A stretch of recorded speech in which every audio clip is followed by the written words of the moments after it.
हरे कृष्णा। हर साल मार्गशीर्ष मास के शुक्ल पक्ष की एकादशी तिथि को मोक्षदा एकादशी का व्रत रखा जाता है।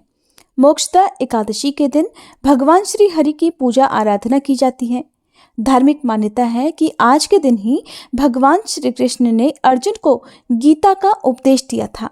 इसलिए मोक्षदा एकादशी को गीता जयंती भी मनाई जाती है। कहा जाता है कि आज के दिन व्रत रखने से भक्तों के सभी पाप नष्ट हो जाते हैं और अंत में मोक्ष की भी प्राप्ति होती है। इस बार मोक्षदा एकादशी की सही तिथि को लेकर लोगों में बहुत ज़्यादा असमंजस है। तो आज के इस वीडियो में आप जानेंगे साल 2023 में मोक्षदा एकादशी की सही तिथि, शुभ मुहूर्त और व्रत पारणा के सही समय के बारे में। इस बार एकादशी तिथि प्रारंभ होगी 22 दिसंबर शुक्रवार की सुबह 8:17 से और समाप्त होगी 23 दिसंबर शनिवार की सुबह 7:12 पर। तो इस तरह से इस बार 2 तिथियों में एकादशी का व्रत रखा जाएगा। 22 दिसंबर शुक्रवार को जो एकादशी है वो दशमी तिथि युक्त एकादशी रहेगी और इसी दिन गीता जयंती भी मनाई जाएगी। दशमी तिथि युक्त एकादशी का जो व्रत है वो सभी गृहस्थ जन रख सकते हैं और जो दूसरी एकादशी है वो है 23 दिसंबर शनिवार को। इस दिन द्वादशी तिथि मिली हुई एकादशी है। जितने भी वैष्णव संप्रदाय के इस्कॉन से जुड़े हुए लोग हैं वो आज के दिन व्रत रखते हैं। अगर आप चाहें तो दोनों ही तिथि में एकादशी का उपवास रख सकते हैं और जब एकादशी का उपवास 2 दिन रखा जाएगा तो व्रत पारणा का जो दिन है, मुहूर्त है, वो भी अलग अलग समय पर होगा। व्रत रखने वाले भक्तों को एक बात का ध्यान जरूर रखना चाहिए कि व्रत का पारण यानी व्रत जो खोलते हैं उसे व्रत का पारणा करना कहते हैं। वो हमेशा शुभ मुहूर्त में ही खोलना चाहिए। द्वादशी तिथि को जब हरिवासर का समय होता है तो उस समय व्रत नहीं खोलना चाहिए।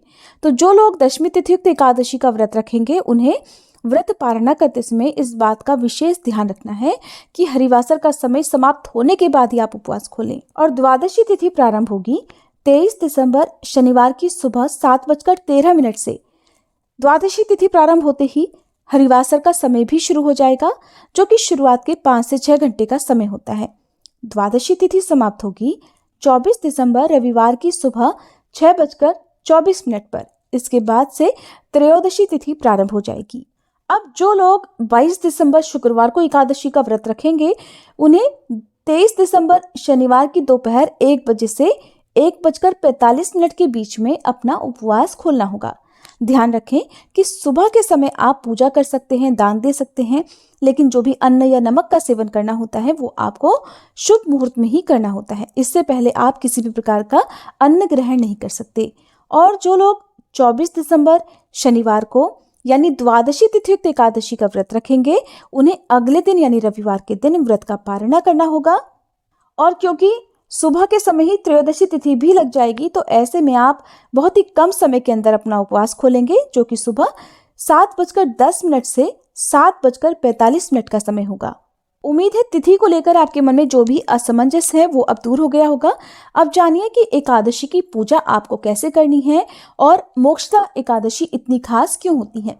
तो मोक्षदा एकादशी के दिन आप जब व्रत रखें तो सुबह जल्दी उठकर घर की साफ सफाई करके स्नान करें और इस दिन भगवान विष्णु का पूजन पीले रंग की सामग्रियों से जरूर करें। भगवान को स्नान कराकर पीला चंदन लगाएं, पीले वस्त्र अर्पित करें, पीले पुष्प अर्पित करें और पीले ही रंग के फल या पीली मिठाइयों का भोग भगवान को आज के दिन लगाना चाहिए। जो कि इस दिन को गीता जयंती के रूप में भी मनाया जाता है। तो आप भगवत गीता की पुस्तक का पूजन भी आज के दिन करें, भगवत गीता का पाठ करें और यदि संभव हो तो भगवत गीता की पुस्तकों का दान ऐसे लोगों को करें जो इन पुस्तकों को पढ़ने में समर्थ हो, इन पुस्तक के प्रति लोगों के मन में श्रद्धा हो। आप मंदिर में भगवत गीता की पुस्तक का दान कर सकते हैं। ध्यान रखें, कभी भी अयोग्य व्यक्तियों को धार्मिक पुस्तकों का दान नहीं करना चाहिए। यदि आप ऐसा करते हैं तो उसका दोष आपको लग सकता है।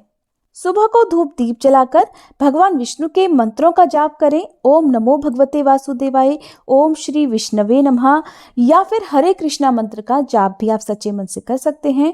साथ में माँ लक्ष्मी जी का पूजन करें, भगवान श्री कृष्ण का पूजन आज के दिन करें, व्रत की कथा पढ़ें सुने और अपना व्रत प्रारंभ करें। सुबह को आप केवल फलों का ही भोग भगवान को लगाएं। इसके अलावा आप मेवों का भोग भी भगवान को अर्पित कर सकते हैं। दिन भर उपवास रखें। शाम के समय एक बार फिर से विधि विधान से पूजा करें। भगवान को आप दोनों ही समय भोग लगाएं और साथ में तुलसी पत्र जरूर रखें। अगले दिन शुभ मुहूर्त में व्रत का पारणा करने से पहले पूजन करें, दान की सामग्रियों का पूजन करें और अपनी सामर्थ्य के अनुसार, जैसी आपकी श्रद्धा सामर्थ्य हो उसके अनुसार मौसमी वस्त्रों का, मौसमी फलों का दान करें, पीली वस्तुओं का दान करें और व्रत का पारणा तुलसी पत्र और जल से ही आप करें।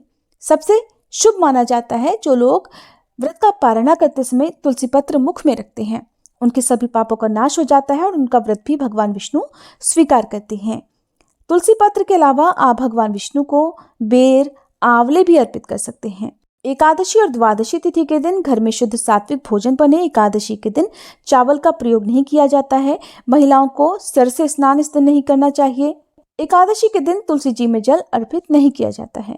उम्मीद है आज की ये वीडियो आपको पसंद आई होगी। जानकारी अच्छी लगी हो तो लाइक करना मत भूलिए।